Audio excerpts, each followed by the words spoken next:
ಇವಾಗ ಹೆಂಗಾಗ್ಬಿಟ್ಟೈತೆ ಅಂತಂತಂದ್ರೆ ದುಡ್ಡು ಕೊಟ್ರೆ ದುನಿಯಾ, ದುಡ್ಡು ಕೊಟ್ರೆ ಪದವಿ ಸಿಗುತ್ತೆ, ಅವನೆಷ್ಟೇ ಭ್ರಷ್ಟ ಇರಲಿ. ಮೂಲತಃ RSS ಜನತೆಗೆ, ಇಲ್ಲಿ RSS ಅನ್ನ ನಂಬಿಕೊಂಡು ಬಂದಿರುವಂತಹ ಜನರಿಗೆ ಹಾನಿ ಆಗ್ತಾ ಇದೆಯಾ, ಅವರ ಮನಸ್ಸಿಗೆ ಘಾಸಿ ಆಗ್ತಾ ಇದೆಯಾ? ದೊಡ್ಡ ಯಕ್ಷ ಪ್ರಶ್ನೆ ಇದು.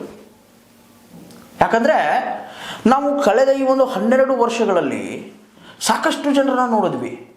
ಜ್ಯೋತಿರಾದಿತ್ಯ ಸಿಂಧ್ಯಾ ಅವರೇನಾದರೂ ಮೊದಲು ಮಿನಿಸ್ಟರ್ ಇದ್ರು. ಅವರು ಎದರಲ್ಲಿ ಮಿನಿಸ್ಟರ್ಸ್ ಇದ್ರು? ಅವರು ಎಕ್ಸಾಕ್ಟಾಗಿ ಹೇಳ್ಬೇಕಂತಂತಂದರೆ ಜ್ಯೋತಿರಾದಿತ್ಯ ಸಿಂಧ್ಯಾ ಅವರು ಕಾಂಗ್ರೆಸ್ ಬಣದಲ್ಲಿ ಮಿನಿಸ್ಟರ್ ಆಗಿ ಮೆರೆದವರು, ತಮ್ಮದೇ ಆದಂತಹ ಒಂದು ವರ್ಚಸ್ಸು ಇಟ್ಕೊಂಡವರು. ಬಟ್ ಇವಾಗ ಏನಾಯಿತು, ಜ್ಯೋತಿರಾದಿತ್ಯ ಸಿಂಧ್ಯಾ ಅವರು BJPಗೆ ಜಾಯ್ನ್ ಆದರು. ತದನಂತರ ಬಂದಿದ್ದು ಯಾರು?